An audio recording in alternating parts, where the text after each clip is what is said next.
I come into work today with my plan, the game plan. Game plan being protein bar for breakfast, extremely lean meal, and Peloton for lunch. All of that is going to lead me into a nice dinner tonight, something I haven't had in 2 weeks, and a chance to reset from 2 straight weeks of grinding with a sinus infection. Locked in, making good choices, bouncing back, feeling better and better, trusting the process. And the process included a Quest protein bar at 7:30 a.m., chased by a matcha green tea right after. I'm good. I'm focused. So I get into my office, and what is the first thing that I see? A freaking sausage and egg McMuffin from McCracky's. No! You have to understand, that is really unusual. I'm going to say in the last 5 years, I've had that happen twice. Really, really unusual. TGIF, the game plan is effed. Now you tell me what you would do if you were me. You roll into work.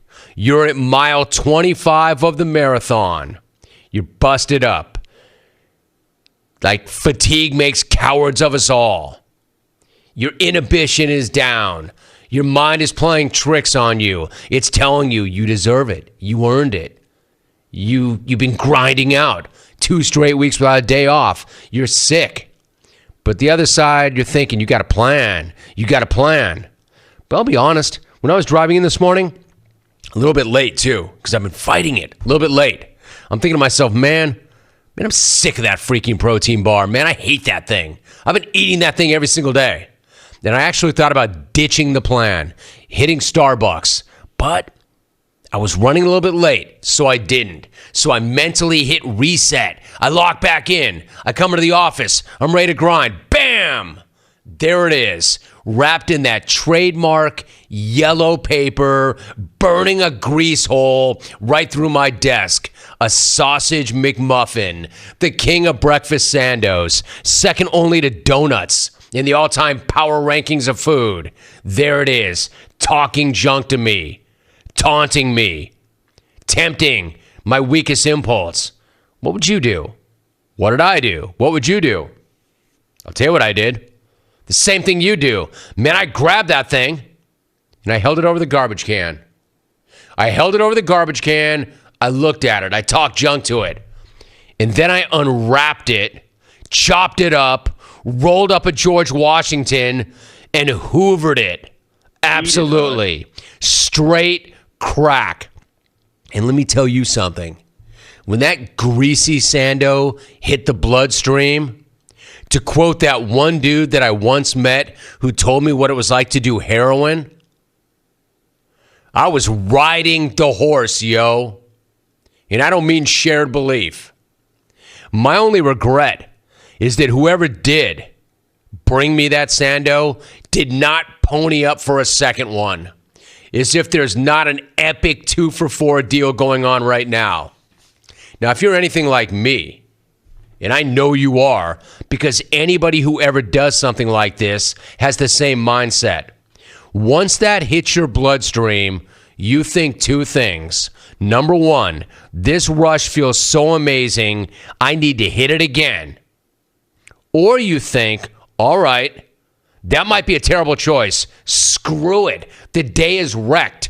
I broke format. I already blew it. I feel like crap about myself. I'm going all in. I'll start over again tomorrow. Am I right? This is how 1 slice of pizza at lunch leads to 4 slices of pizza. So I'm tripping. Man, I'm fiending. There's not another cracky entree, but let me tell you what there is. Snickers bars to the roof. Skittles, the 2 best candies in the world, are in our house. It's 7 a.m. I've already had an Egg McMuffin, and I'm thinking about chasing that with a Snickers bar or 4. All hell is breaking loose because Snickers bars are the greatest candy bars in the world. And if that happens, who knows what happens to this show? I'm telling you. And then I'm thinking about one guy before it comes off the rails and everything goes to hell. I'm thinking about one guy. Hey, I love Snickers bars. I'm so glad they're partners. I'm thinking about one guy in the back of my head, former Navy SEAL and resident badass Jocko Willink.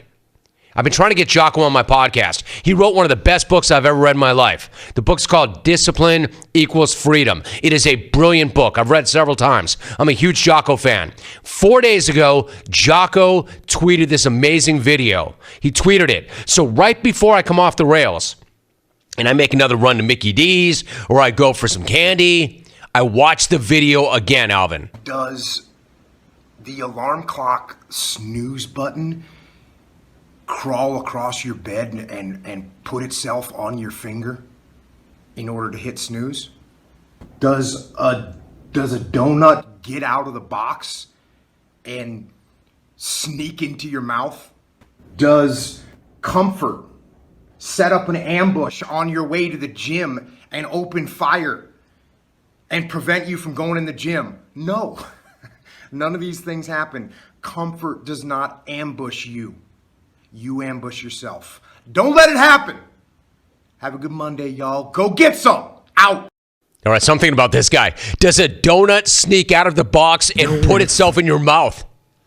One of the greatest lines in the history of lines. I'm telling you, man. No, Keith Arnold ambushed me. I didn't ambush myself. He left that thing on my desk. But Jocko would say that McCrackey's didn't unwrap itself and sneak into my mouth, and he'd be right. I stopped the bleeding. I thought of Jocko.